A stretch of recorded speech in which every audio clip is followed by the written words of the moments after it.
तो हेलो दोस्तों, आज की इस वीडियो में बिहार सिविल कोड प्यून के लिए यहाँ पर मैथ का जो है चौथा प्रैक्टिस सेट यहाँ पर लेकर आ चुका हूँ। आप भी हमारे साथ एक एक प्रश्न को बनाते चलिए और जितना स्कोर आ रहा है वह इस वीडियो के कमेंट बॉक्स में ज़रूर बताइएगा। तो चलिए वीडियो को शुरू करते हैं। पहला जो प्रश्न है कि समलंब चतुर्भुजाकार वस्तु की ऊंचाई 5 मीटर है और उसकी दो समानांतर भुजा है जिसकी जो है लंबाई वो 4 मीटर है और एक 6 मीटर है। ठीक है फ्रेंड्स, अब इसको पेंट करना है और पेंट करने का जो मूल्य है वह 50 रुपया प्रति वर्ग मीटर है। उस वस्तु को पेंट करने की लागत ज्ञात कीजिए। देखिए, जब भी इस प्रकार का प्रश्न आ जाए, जो भी वस्तुएं दी हुई है उसका पहले क्षेत्रफल निकालते हैं। तो समलंब चतुर्भुज का क्षेत्रफल कितना होता है? 1/2 और दोनों भुजाओं का योग और गुना में ऊंचाई होता है। ये जो है इसका समलंब चतुर्भुज का क्षेत्रफल होता है।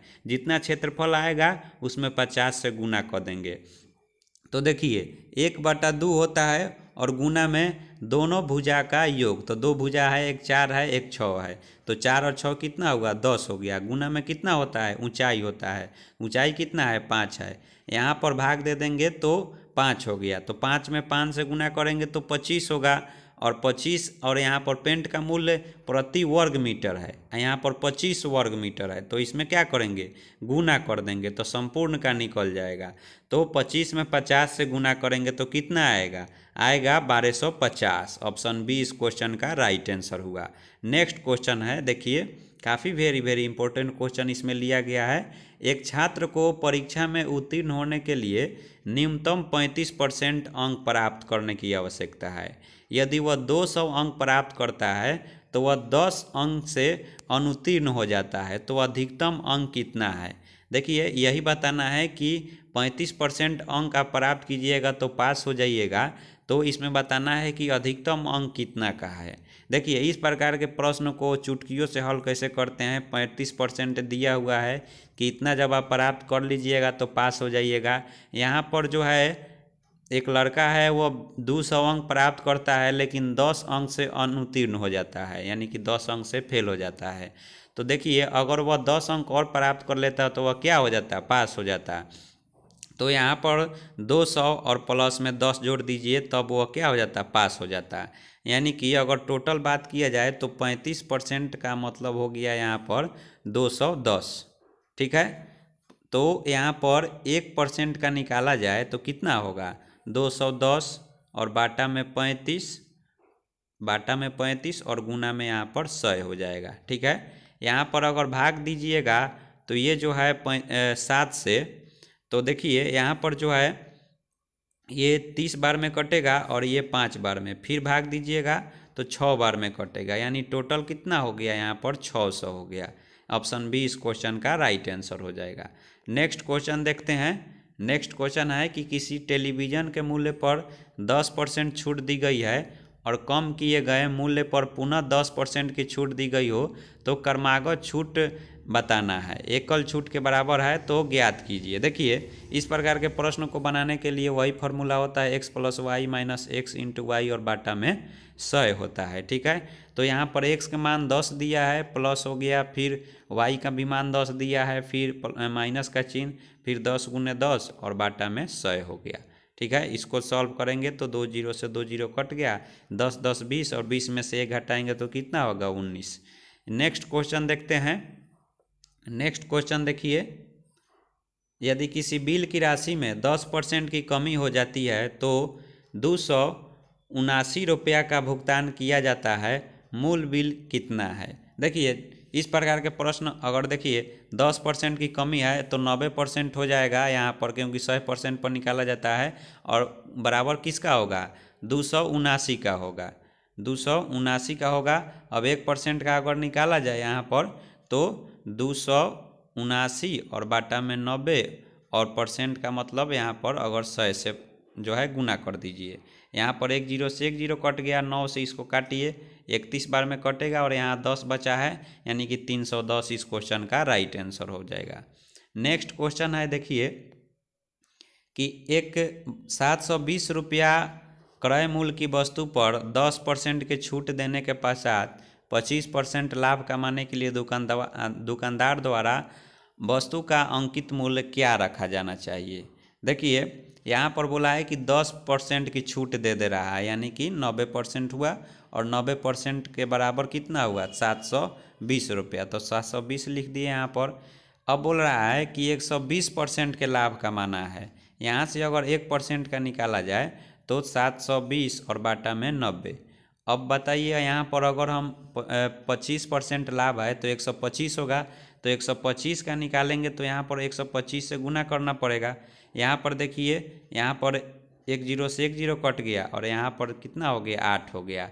अब 8 से 125 में गुना करेंगे तो कितना होगा 8 में 125 से करेंगे तो 1000 होगा, यानी कि ऑप्शन नंबर डी इस क्वेश्चन का राइट आंसर हो जाएगा।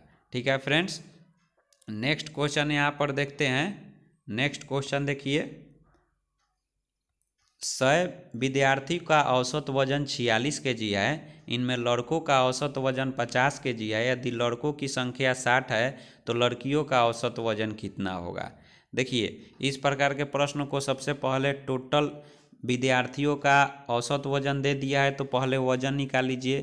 तो 100 विद्यार्थी हैं और इसमें 46 जो है इनका वजन है औसत वजन, तो टोटल वजन कितना हुआ 4600 हुआ। ठीक है, यहाँ पर बोल रहा है कि लड़कों का औसत वजन दिया है और उसकी संख्या भी दिया है, तो इनका भी वजन निकाल लेते हैं और घटा देंगे तो लड़कियों का वजन निकल जाएगा। तो यहाँ पर जो है 3000 हो गया। अब 3000 में से घटा देंगे तो लड़कियों का यहाँ पर 1600 जो है वजन हो गया। अब बताइए कि लड़कों की संख्या 100 में से 60 है तो लड़की कितनी होगी 40 होगी, तो 40 से इसमें भाग दे देंगे। अब जितना देंगे और भाग देंगे तो इसमें जो है 40 आ रहा है, तो 40 क्या होगी लड़कियों का औसत वजन होगा। ऑप्शन बी इस क्वेश्चन का राइट आंसर हो जाएगा। नेक्स्ट है देखिए, a+b जो है 10 दिन में कर देता है और b और c मिलकर 20 दिन में और c और a मिलकर 30 दिन में, तो तीनों मिलकर इस काम को कितना दिन में करेगा। तो इस प्रकार के क्वेश्चन को बनाने के लिए फॉर्मूला तो वही होता है 1/2 और जो दोनों मिलकर काम करता है उसको लिखना रहता है, और 2 यहाँ पर दोनों और यहाँ पर यानी तीनों का काम करके यहाँ पर लिख देना है। तो देखिए यहाँ पर हम बनाते हैं 1/2 हो गया और पहला का 10 था और दूसरा का यहाँ पर 20 था और तीसरा 3 जो 2 मिलकर करते थे वह 30 था। अब इसको जब आप सॉल्व कीजिएगा तो यहाँ पर 1/2 हो गया और इसका एलसीएम यहाँ पर 60 हो जाएगा और यहाँ पर 6 हो गया और यहाँ पर 3 बार में और यहाँ पर 2 बार में, यानी हो गया आपका 11/120, यानी कि 20/11 हो गया। तो देखिए ऑप्शन में 20/11 किस में है, यानी कि ऑप्शन ए में है, तो ए इस क्वेश्चन का राइट आंसर हो जाएगा। नेक्स्ट क्वेश्चन है यहाँ पर देखिए, ऐसे क्वेश्चन बहुत बार पूछा जाता है रूट अंडर वाला, तो इसको फैक्टर कीजिए तो इसका हो जाएगा 3 और 2। तो यहाँ पर प्लस जब रहता है तो 12 वाला मान होता है, अगर यहीं पर माइनस रहता तो यहाँ पर छोटा वाला मान होता है। तो इसमें 12 मान 3 है और प्लस है, तो इसलिए ऑप्शन नंबर बी इस क्वेश्चन का राइट आंसर हो जाएगा। इस तरह के क्वेश्चन को इसी तरह बनाया जाता है। नेक्स्ट क्वेश्चन देखिए, यहाँ पर एलसीएम एचसीएफ दिया हुआ है और एक संख्या दिया हुआ है दूसरी संख्या। तो आप लोग जानते हैं कि एलसीएम गुने एचसीएफ बराबर होता है पहली संख्या और गुना में दूसरी संख्या। तो पहली संख्या यहाँ पर हो गया 1920 दिया है, दूसरा है 16 दे दिया है, गुना में कर दीजिए। पहली यहाँ पर देखिए यहाँ पर पहली संख्या 240 है, 1 जीरो से 1 जीरो यहाँ पर कट गया। यहाँ पर अगर काटेंगे तो देखिए 8 से कट जाएगा 2 बार में, ये 3 बार में। अब 3 से इसमें भाग दे देंगे तो 6 और यहाँ पर 4, तो 64 में 2 से गुना करेंगे तो कितना होगा यहाँ पर 8 128। तो ऑप्शन नंबर डी इस क्वेश्चन का राइट आंसर हो जाएगा। नेक्स्ट क्वेश्चन है यहाँ पर देखिए, काफ़ी वेरी इंपॉर्टेंट क्वेश्चन है और इस प्रकार के प्रश्न माध्यमातिका से पूछे जाते हैं। इस तरह के प्रश्न को बनाने के लिए एक फार्मूला होता है, वो होता है कि माध्य माइनस बहुलक। ठीक है, आप कॉपी पर नोट कर लीजिए। और यहाँ बराबर 3 और गुना में यहाँ पर होता है माध्य और माइनस यहाँ पर माध्यिका। ठीक है, ये बात आप लोग यहाँ पर नोट कर लीजिए। ठीक है, देखिए माध्य के मान यहाँ पर दिया हुआ है 35, तो 35 लिख देंगे। यहाँ पर बहुलक का मान पूछा है तो इसको x मान लेते हैं, यहाँ पर 3 हो गया। माध्य के मान दिया है 35 और बहुलक का मान यहाँ पर 36। तो देखिए यहाँ पर अगर इसको सॉल्व करेंगे तो 35 में से -36 घटाएंगे तो -1, तो यहाँ पर -3 हो जाएगा और -3 को इधर ले आएंगे तो 35 + 3 हो जाएगा, यानी कि 38 जो है इस क्वेश्चन का राइट आंसर हो जाएगा। बहुलक का मान 38 आ जाएगा। नेक्स्ट क्वेश्चन देखते हैं। नेक्स्ट है, देखिए एक छात्र से किसी संख्या में 24 से गुना करने को कहा गया परंतु 42 से गुना कर दिया। परिणाम जो था वास्तविक परिणाम से 180 अधिक आ गया।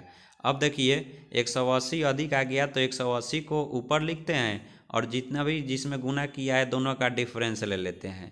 दोनों का डिफरेंस लेंगे तो 18 होगा और इसमें से जो है भाग दे देंगे, तो जो है ऑप्शन यहाँ पर ए 10 आ रहा है। ऑप्शन ए इस क्वेश्चन का राइट आंसर हो जाएगा।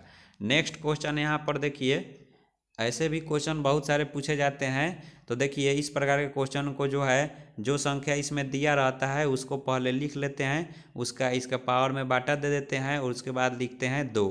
और जितना 6 है, 6 जो है इसमें 5 है तो 2 के पावर 5 लिखते हैं और ऊपर वाला में 2 के पावर 5 में से 1 घटा लेते हैं।